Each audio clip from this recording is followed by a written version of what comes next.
সৈয়দ ছাদুল্লাহ সত্তাটো নোহোৱা হৈ গ'ল। সেই অৱস্থাটোৱে আকাশবাণী ডিব্ৰুগড়ক সঁচাকৈ এক ধৰণে ম্ৰিয়মান কৰিছে। আমি সমগ্ৰ আকাশবাণী পৰিয়াল তেওঁৰ এই অৱৰ্তমানটো সদায় আমি অনুভৱ কৰি থাকিম। কিন্তু তেখেতৰ যি শিল্পী সত্তা, সেই শিল্পী সত্তাটো আকাশবাণী গোটেই ব্যৱস্থাটোত সদায় অনুৰণিত হৈ থাকিব।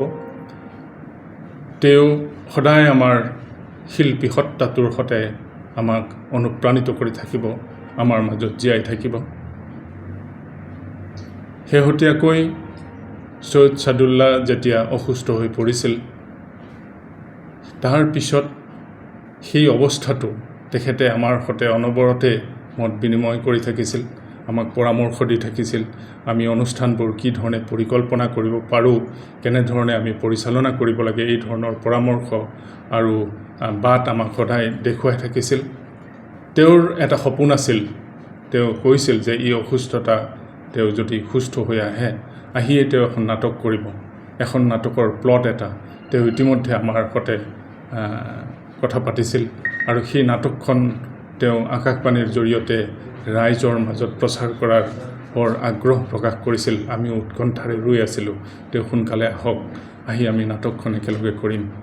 সেই আশাখিনি ৰৈ গ'ল। কিন্তু আমি চেষ্টা কৰিম সৈয়দ ছাদুল্লাহৰ সেই নাটকখন আমি আকাশবাণী ডিব্ৰুগড়ৰ জৰিয়তে যিকোনো ধৰণে যদি সম্পূৰ্ণকৈ কৰিব পৰা যায়, আমি সম্পূৰ্ণ কৰাৰ চেষ্টা কৰিম।